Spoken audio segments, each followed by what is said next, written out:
Hai sahabat Kompas TV, 恭喜新年身体健康，万事如意。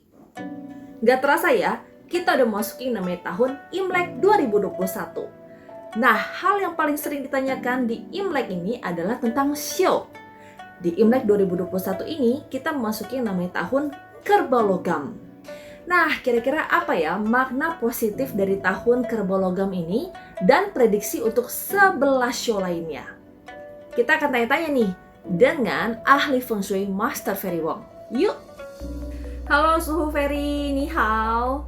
Suhu, kita mau tanya-tanya nih, kira-kira apa sih makna positif dari tahun Kerbau Logam ini? Oke, pertama ni hao dulu ya, Kyung Hee Fa Chai Sin Yan Kai Le. Nah, jadi tahun ini kan kebetulan dikuasai sama Xiao Kerbau. Nah, kebetulan juga kerbaunya ini kerbau logam atau orang bilangnya kerbau emas. Tetapi kerbaunya sendiri itu membawa unsur tanah. Jadi di tahun 2021 ini terdapat unsur logam dan unsur tanah. Nah, jadi dilambangkan itu banyak yang di tanah dan logam ini mempengaruhi kehidupan sepanjang 2021. Dan lambangnya kerbau itu kan melambangkan sesuatu pekerja keras, kemudian kuat, ulet, dan jujur. Nah, melihat kerbau itu kalau bekerja kan selalu ke depan tuh. Jadi jalan aja, pokoknya ke depan aja terus. Nah, diharapkan tahun ini semua kehidupan itu juga seperti itu. Bisa ulet, kuat, jujur, jadi bekerja aja terus. Seperti itu kira-kira pandangan saya tentang Xiao Kerbau 2021 ini.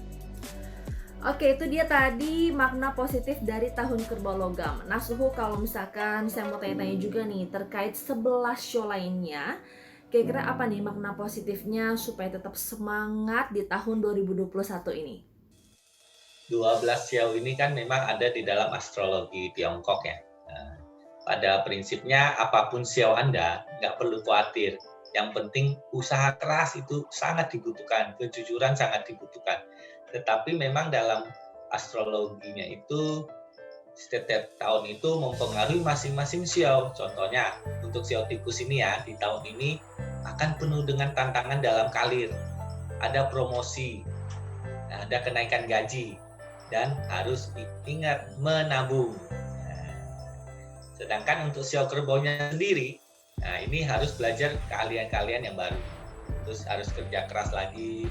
Kemudian kalau ada misalnya pengen usaha baru, ditunda dulu deh. Jadi jangan terlalu berambisi terlalu besar dulu. Nah, kemudian untuk Xiao macannya itu sama, penuh tantangan juga nih di tahun ini nih macan nih. Terus harus turunkan egonya, kemudian lebih sabar dan berpikiran positif. Untuk Xiao kelinci itu ada penundaan proyek dan harus belajar lebih mandiri lagi di tahun ini. Untuk Xiao naganya itu juga penuh tantangan di tahun ini. Nah, ada hambatan sedikit dan harus lebih teliti lagi. Sedangkan untuk ular itu kan sering mengandalkan instingnya. Jadi tahun ini harus lebih rasional lagi dan harus rajin, kemudian kurangin keras kepalanya.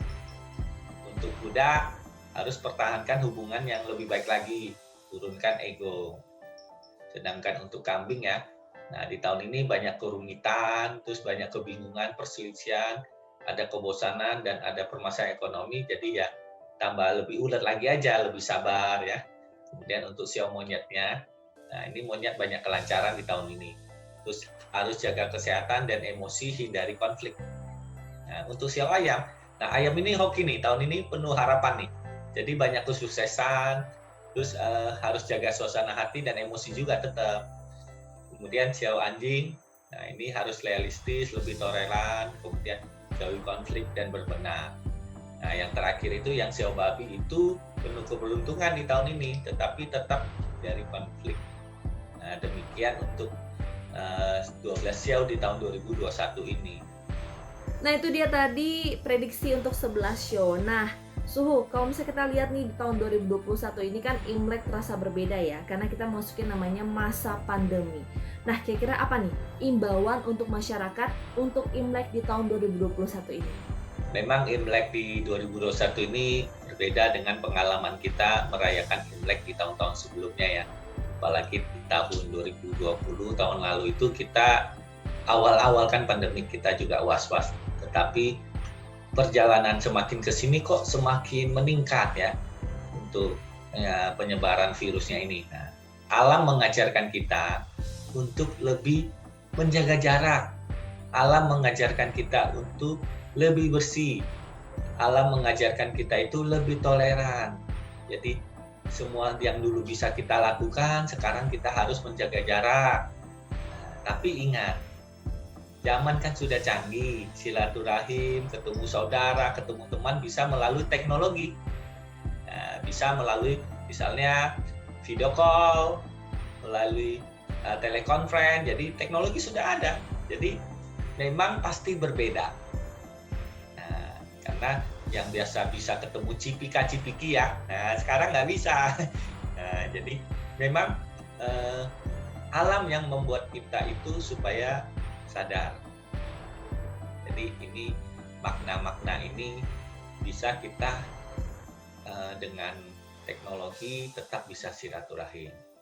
Ya, jadi silaturahim itu penting, jangan sampai putus karena persaudaraan itu penting ya untuk kita lebih bisa komunikasi lebih baik. Kalau ada apa-apa dibicarakan itu kan pasti lebih enak gitu dibanding kalau cuma diam saja itu kan. Nah, kan kira-kira seperti itu pandangan saya. Itu dia tadi sharing-sharingnya. Terima kasih Suhu buat pencerahannya supaya kita semua tetap semangat di tahun 2021 ini. Sahabat Kompas TV, jangan lupa untuk like, komen, dan share channel Kompas TV.